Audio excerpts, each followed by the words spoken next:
There is one small prayer I whisper into the dark, a little past 3 in the morning, on the wakeful nights when the house is so still I can hear my own heart, when the worry is louder than the quiet, and all these years later, it still steadies me. Before we begin, if these honest words are a comfort to you, subscribe to Faith After 60. That way we can keep walking this road together, one gentle evening at a time. It is always about the same hour, a little past 3 in the morning. The bedside clock glows its faint numbers, and the whole house has gone that particular kind of silent. You know the one. The only sound is the refrigerator hum in the still kitchen, that low, steady buzz you never notice in the daytime and cannot unhear at night. If you are lying awake right now, in the dark, I am speaking to you, only to you, because I think you know this sleeplessness too, not the tired kind that pulls you under gently, the other kind, the kind where your body is exhausted but your mind will not sit down. It keeps circling, the thing you said, the thing you did not say, the day you cannot fix now, no matter how long you lie there. The tomorrow you cannot control. Round and round it goes, and the harder you chase rest, the further it slips away. And when you live alone, the small hours have a weight all their own. There is no one warm beside you, no one to turn to and say the worry out loud, so it might get smaller in the saying of it.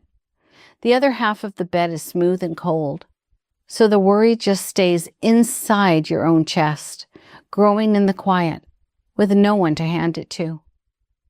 I have spent more nights than I could count just lying there, staring up, counting the ceiling shadows, watching the way the streetlight falls across the plaster and makes shapes that never quite settle, replaying some hard conversation word by word, as if this time I might land it better.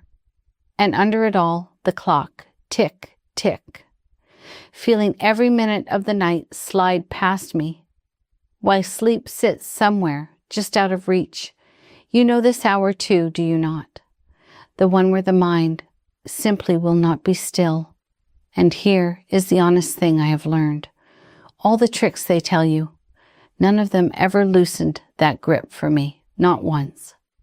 I tried to reason with the worry, and it only argued back. I tried sheer willpower, gritting my teeth and ordering myself to sleep, which never works, because you cannot force rest the way you force a door. And counting sheep never loosened the grip either. It just gave my racing mind one more thing to race about. But there came a night, one particular night, when I was more tired than I had ever been of fighting it. And on that night, I stopped. I stopped trying to force the sleep at all. Instead, into the dark, I simply breathed out a few plain words. And those words, let me tell you exactly what they were. So I stopped. I let go of the fight, let go of the fixing, and I breathed the words out slow into the dark. I cannot carry this tonight. I am laying it down. Hold it until morning. That was all. Not a formula. Not a bargain I was striking with the ceiling. Not a clever set of words I had read somewhere. Just those 3 plain lines, whispered soft, one breath under them. I cannot carry this tonight. I am laying it down. Hold it until morning. And something in me eased. Not all at once. Understand? But a little. Here is the closest I can come to how it felt. All those years, I had been hauling the whole heavy day into bed with me. The hard conversation, the bill I could not solve, the worry about someone I love, carrying it under the quilt like a sack I could not set down.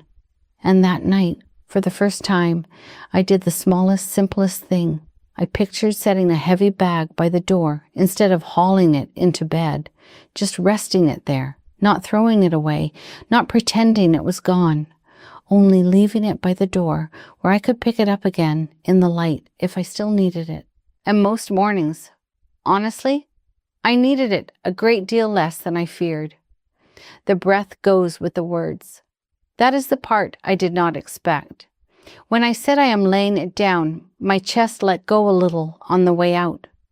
One slow exhale, and the shoulders came down from my ears. Another, and my jaw unclenched, the body loosening one breath at a time, the way a hand slowly opens when you stop gripping. I was not trying to fall asleep anymore. I was only breathing and laying it down and breathing again, and underneath all of it, there was this quiet knowing I can only call by its right name. A psalm reminds us that we are held even in the dark. Not that the dark disappears, only that we are held inside it. I did not have that verse memorized perfectly, and I will not pretend to. But I have found the heart of it true, one ordinary morning at a time. Maybe you are lying awake right now, hearing this. Tell me in the comments where you are on your own road tonight. Which of these plain words met you? I read them. It matters to me. And if this reaches you here in the dark, stay with me. Subscribe so you do not walk these nights alone. Now let me be honest with you because I promised I would. It does not work like magic. I wish I could tell you those words are a switch that turns the worry off. They are not.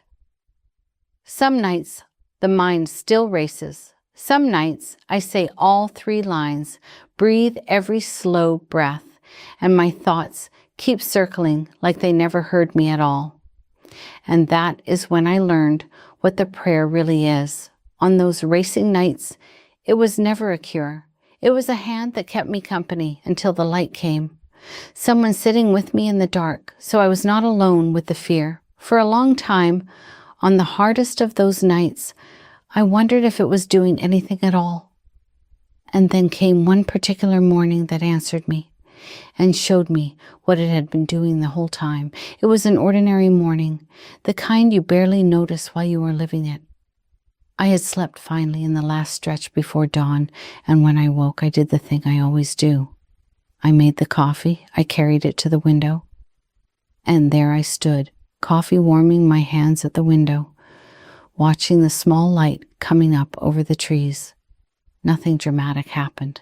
No voice, no sign, no sudden certainty, just the steam curling up from the cup and the sky going from gray to a soft, tired gold over the bare branches. And standing there, I understood something I had missed on all those anxious nights.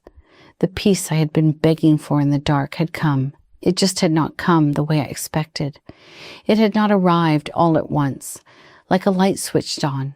Peace came one breath at a time, one whispered word, then another, then the slow letting go, then sleep, then this quiet cup.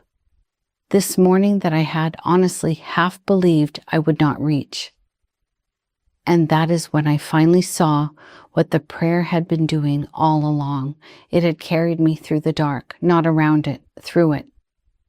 So let me tell you plainly why those few plain words still steady me all these years later. It is not because they ever promised me sleep. They never did. On the hardest nights, they did not switch the worry off. What they did was quieter and truer than that.